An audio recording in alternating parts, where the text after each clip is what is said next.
কিয়ামতের আকার, কিয়ামতের বর্ণনা, সংক্ষিপ্ত বর্ণনা রব্বুল আলামিন এই ছোট্ট সূরার মধ্যে তুলে ধরেছেন। সূরার নাম হলো আল কারিয়া। কারিয়া শব্দের অর্থ হচ্ছে ভয়ঙ্কর, বিকট শব্দ।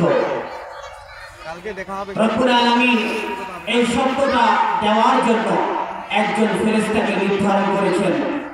যে ফেরেশতা রব্বুল আলামিন যখন এই পৃথিবীকে সৃষ্টি করেছেন, সেই পৃথিবীর শুরু লগ্ন থেকে ফেরেশতা সিংহা নিয়ে দাঁড়িয়ে আছেন। এই ফেরেশতা 3টা ফু দিবেন। প্রথম ফু দেওয়ার সাথে সাথে পৃথিবীতে যা কিছু আছে সব কিছু ধ্বংস হয়ে যাবে। এরপরে দ্বিতীয়বার যখন সিংহায় ফু দিবেন, পৃথিবীতে যত মানুষ আছে, যত কীট পতঙ্গ, পশু পাখি আছে সব ইন্তেকাল করবে।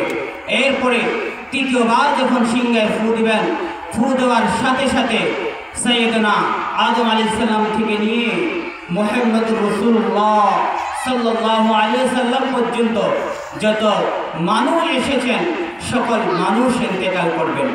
এরপরে সকলেই একত্রিত হবেন। হাসরের মাঠ কায়েম হয়ে যাবে। হাসরের মাঠ বিভীষিকা একটা মাঠ, আযাবের একটি মাঠ। এই হাসরের মাঠে সকল মানুষের রব্বুল আলামিন হিসাব নেবেন। সকল মানুষ সেদিন পেরেশান থাকবে, ঘামের মধ্যে হাবুডুবু খাবে। সকল মানুষ চিন্তিত থাকবে, এমনকি নবীরা পর্যন্ত নাফসি নাফসি করতে থাকবে। সকল মানুষ একবারে চিন্তিত হয়ে যাবে। সকলে ইয়া নাফসি করবে। এমনকি সাইয়েদনা আদম আলাইহিস সালাম থেকে নিয়ে মুহাম্মদুর রাসূলুল্লাহ সাল্লাল্লাহু আলাইহি ওয়াসাল্লাম পর্যন্ত রব্বুল আলামিন যতগুলো নবী এবং রাসূল পাঠিয়েছেন, সকল নবী রাসূল ইয়া নাফসি করে চেল্লাবে। সকলে পেরেশান থাকবে। এই কঠিন বিভীষিকাময় ময়দানে আমার অবস্থা কি হবে? আমি জান্নাতি হব নাকি জাহান্নামী হব? সকলেই চিন্তিত থাকবে।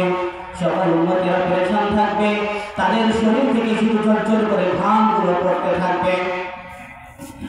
সূর্য সোহাগ উঠতে চলে আসবে।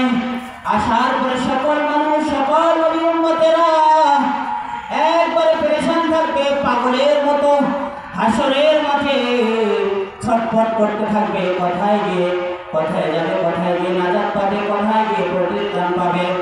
এক পর্যায়ে সকল উম্মতেরা মিলে সাইয়েদনা হযরত আদম আলাইহিস সালামের কাছে যাবে। যাওয়ার পরে সকল মানুষের আদম আলাইহিস সালামকে বলবে, ইয়া নবিয়ুল্লাহ আদম, আল্লাহ তাআলা পৃথিবীতে সর্বপ্রথম আপনাকে সৃষ্টি করেছেন, আপনাকে তৈরি করেছেন। আজকে কঠিন বিভীষিকাময় ময়দানে আপনি আল্লাহর কাছে যান। আল্লাহর কাছে যাওয়ার পরে আল্লাহর কাছে সুপারিশ করেন, আল্লাহ যেন তাড়াতাড়ি বিচারের কার্যক্রম শুরু করে দেয়।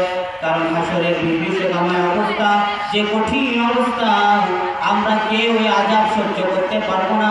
আমাদের শরীর থেকে শুধু ঝরঝর করে ঘামগুলো পড়তেছে। সূর্যের তাপ আমরা সহ্য করতে